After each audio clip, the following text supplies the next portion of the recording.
One viewer wants to know how I handle critics and criticism, and I have my fair share. We're going to talk about it next on Pastor Bob's Coffee Break.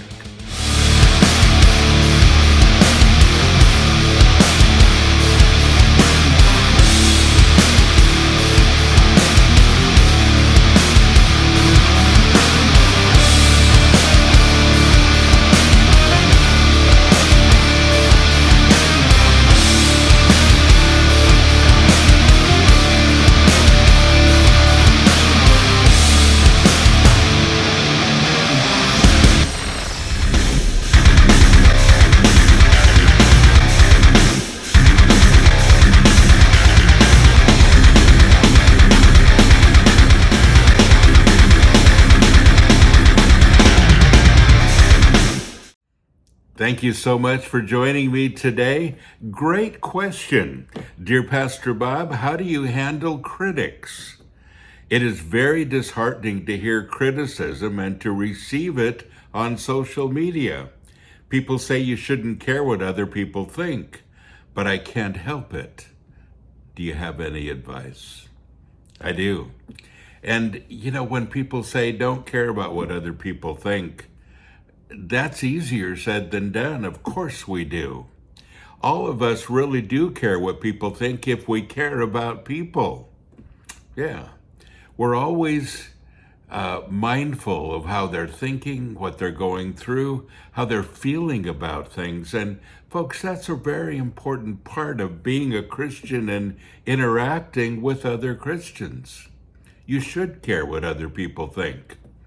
But how do you handle the criticism that sometimes comes with that?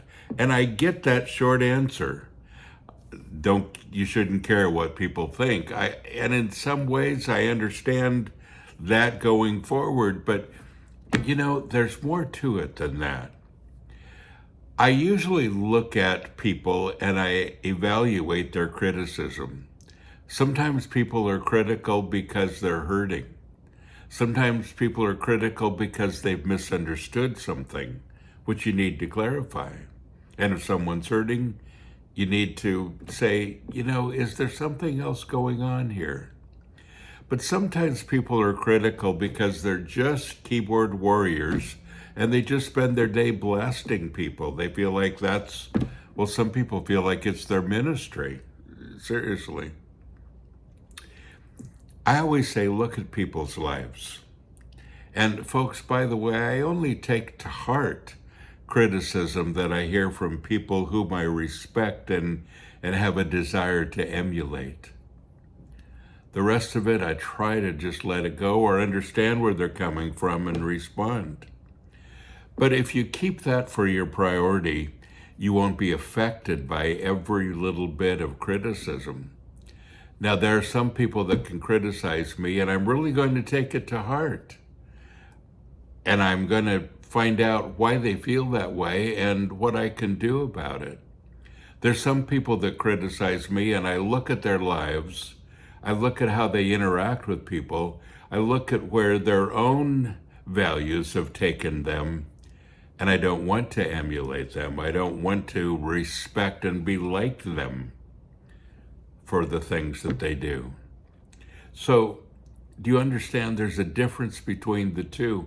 And I think we would go a long ways to begin to think through some of these things before we just blast somebody with the things that they say or how they comment. I don't want to give criticism for a critic. I don't want to repay a person with something that they've done to me. I want to be the bigger person. I want to be more Christ-like in the situation. And I want to understand where they're coming from. Now, once again, there are people that simply are critical all the time, and there's not a lot you can do about it. So I want you to turn with me to Philippians chapter 4 and verse 9.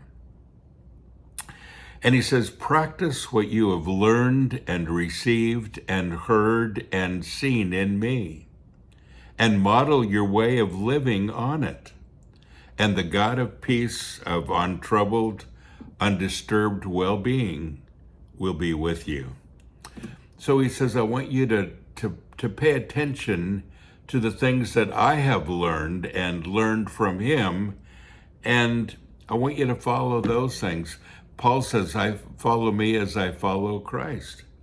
But he says, practice what you have learned and received and heard and seen in me.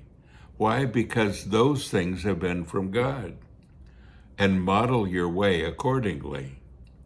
And when you do, and you let everything else go, but you model the important things, the things that really have merit and value, then the God of peace, what does peace mean? Untroubled, undisturbed well-being. That peace will be with you. It goes for social media, it goes for life. You know, when you begin to see the important aspects of life and the path that you want to go, you begin to pick and choose, basically. You choose to follow the people and to emulate the people that you respect because they're on the same path. Some are a little further along, and you let the other things go. Folks, don't forget, you are blessed. So go and be a blessing.